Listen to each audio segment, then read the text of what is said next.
मैं अब आपका third chapter motion in a straight line start कर रहा हूँ। तो बच्चों, हम मोशन को डिफाइन करते हैं। The notion of an object it must be relative to an observer. बच्चों, इस स्टेटमेंट को मैं अभी आपके साथ में डिस्कस करूँगा। पहले मैं आपको टाइप्स ऑफ मोशन के बारे में बताता हूँ। तो बच्चों, पहले हम डिस्कस कर रहे हैं रेक्टिलिनियर मोशन, यानी motion of a body along a straight line is called the rectilinear motion, और इसको हम मोशन इन वन डायमेंशन भी बोलेंगे। बच्चों, ये कोई ऑब्जेक्ट है और ये ऑब्जेक्ट स्ट्रेट लाइन में मूव कर रहा है। यानी बच्चों, ये कोई ऑब्जेक्ट है और इस ऑब्जेक्ट के हर पार्टिकल्स जिनसे मिलके कि ये ऑब्जेक्ट बना है सभी स्ट्रेट लाइन में मूव करें। और फाइनल इनिशियल पोजीशन ऑब्जेक्ट की आपकी t=0 पर ये थी, और टाइम t1 पर आपका ऑब्जेक्ट जहाँ पर है। तो आप देख रहे हैं ऑब्जेक्ट जिन भी पार्टिकल्स से मिलके बना है सभी स्ट्रेट लाइन फॉलो कर रहे हैं। तो इस तरह की मोशन को हम रेक्टिलिनियर मोशन बोलेंगे। बच्चों, if motion of an object along a curve path then the motion of object is called the curvilinear motion. Second type of motion that is the curvilinear motion.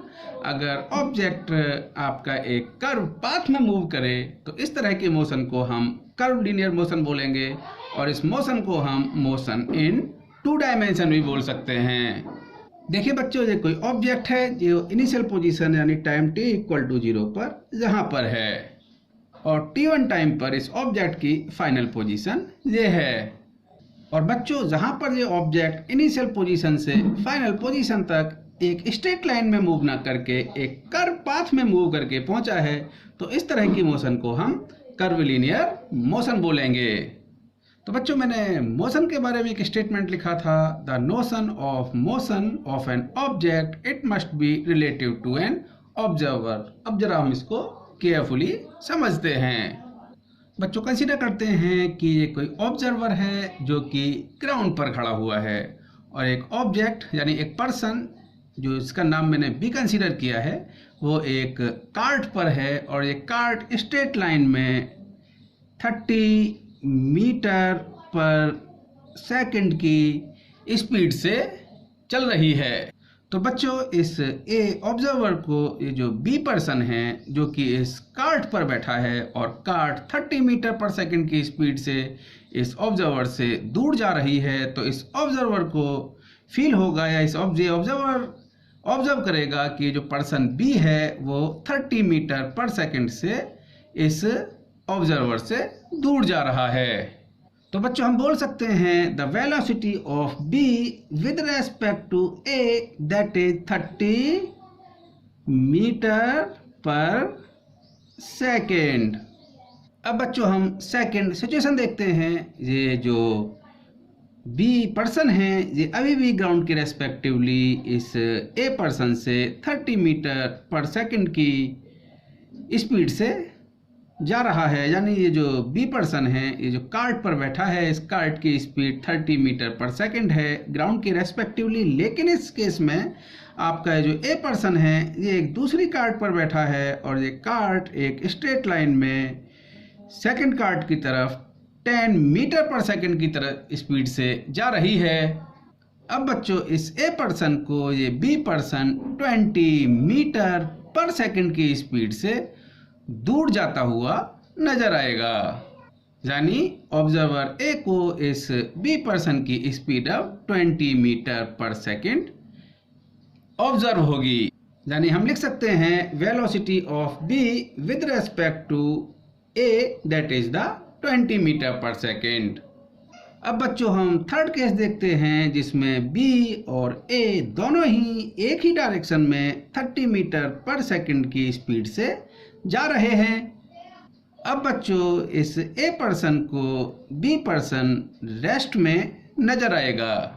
यानी बच्चों, अब a person को इस B person की velocity 0 नजर आएगी। यानी a person अब 0 वेलोसिटी ऑब्जर्व करेगा इस बी पर्सन की।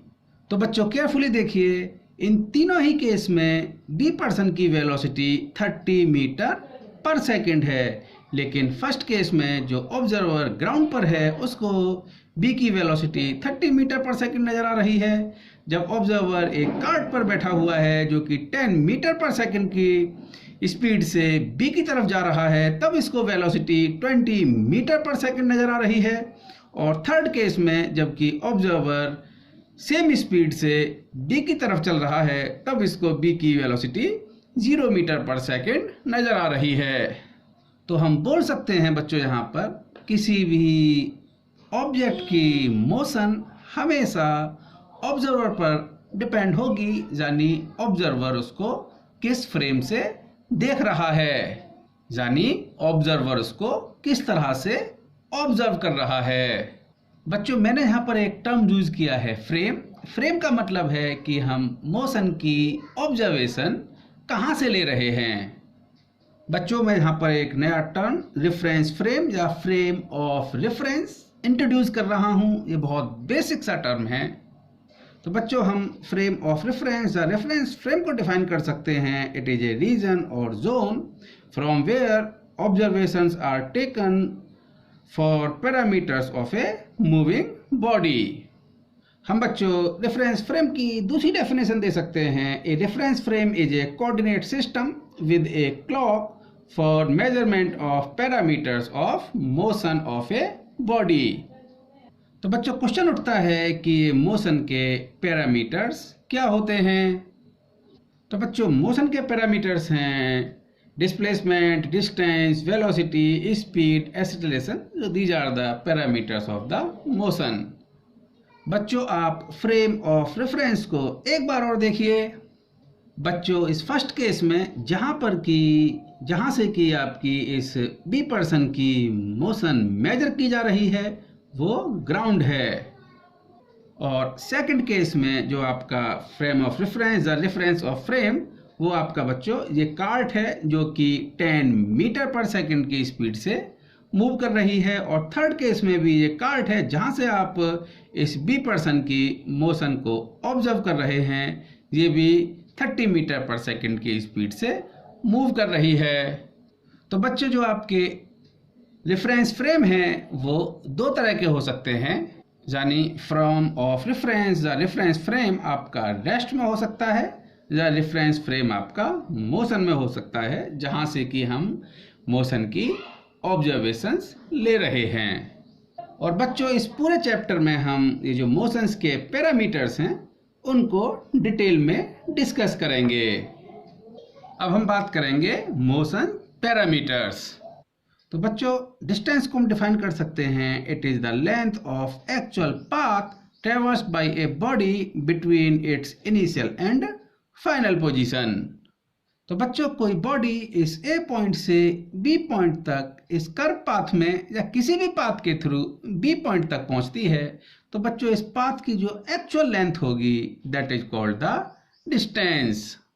बच्चों अगर डिस्टेंस की बात करें तो डिस्टेंस में डायरेक्शन का कोई सेंस है नहीं, यानी किसी भी पाथ के थ्रू इनिशियल पोजीशन से फाइनल पोजीशन तक अगर कोई ऑब्जेक्ट मूव करता है तो उस पाथ की टोटल लेंथ को हम डिस्टेंस बोल रहे हैं। डायरेक्शन की मैंने यहाँ पर कोई बात की नहीं है।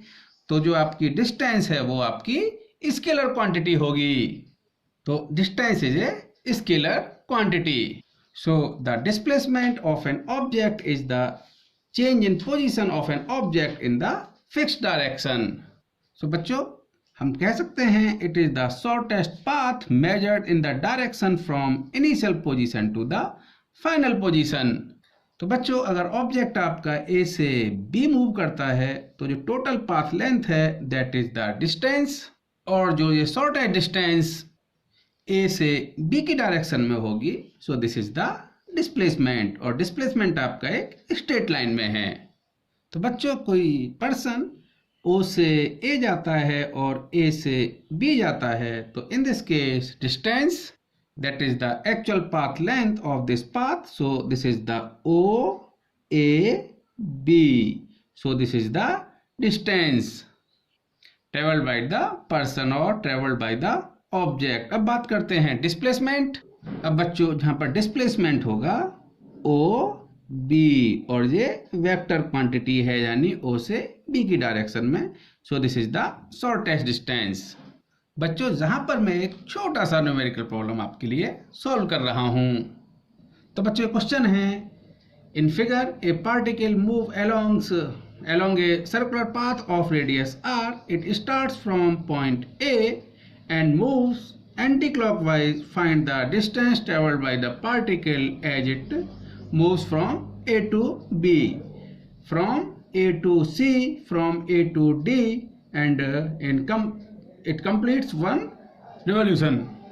बच्चों इस सवाल में मुझे A to B, A to C, A to D और इस पूरे कंप्लीट रिवॉल्यूशन में कितना डिस्टेंस ट्रेवल हुई है एक पार्टिकल के द्वारा जो कि इस सर्कुलर पाथ में एंटी क्लॉकवाइज डायरेक्शन में मूव कर रहा है, वो फाइंड करनी है। और फाइनली मुझे डिस्प्लेसमेंट का मैग्नीट्यूड फाइंड आउट करना है हर केस में।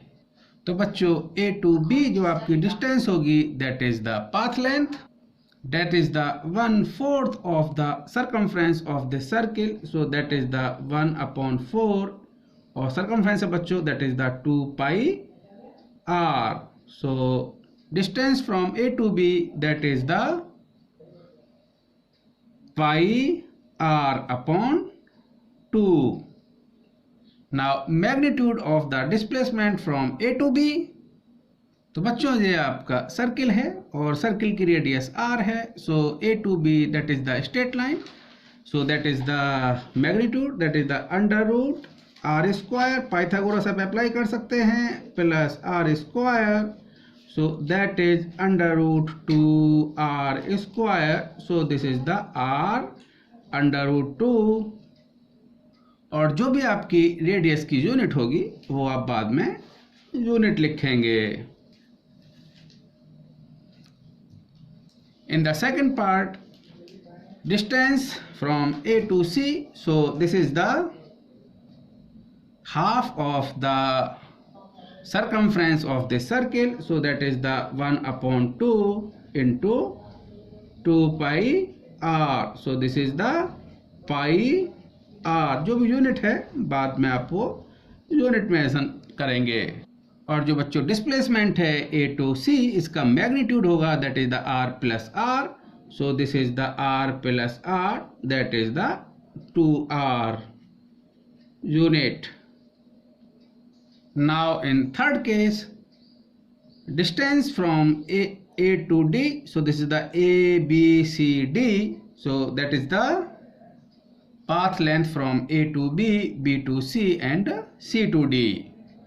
That is the 3/4 of the perimeter of this circle, so this is the 3/4 into 2 pi r, so that equal to 3/2 pi r। और जो भी आपकी रेडियस की यूनिट है वो आप मेंशन करेंगे। अब बच्चों डिस्प्लेसमेंट की बात करते हैं और उसका मैग्नीट्यूड फाइंड आउट करते हैं, so this is the A to D। और बच्चों A to D जो शॉर्टेस्ट पाथ होगा दैट इज द पाइथागोरस से आप अप्लाई कर ही सकते हैं, so that equal to under root r square plus r square as this is the r under root 2 unit.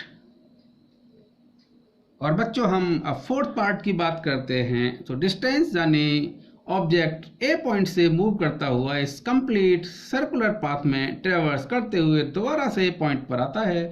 So in this case distance travelled by the object that is the circumference of this circle, so this is the 2 pi r। और जो भी आपकी r की unit होगी अगर metre में है तो आप बाद में मीटर लिखेंगे, सेंटीमीटर में है तो आप सेंटीमीटर लिखेंगे। और बच्चों देखिए जब इनिशियल और फाइनल पोजीशन सेम है तो आपका जो शॉर्टेस्ट पाथ की डिस्टेंस है वो 0 होगी। तो in this case the magnitude of displacement is 0। तो बच्चों this is the basic about the motion and distance and displacement. So for further discussion we come to the next sheet.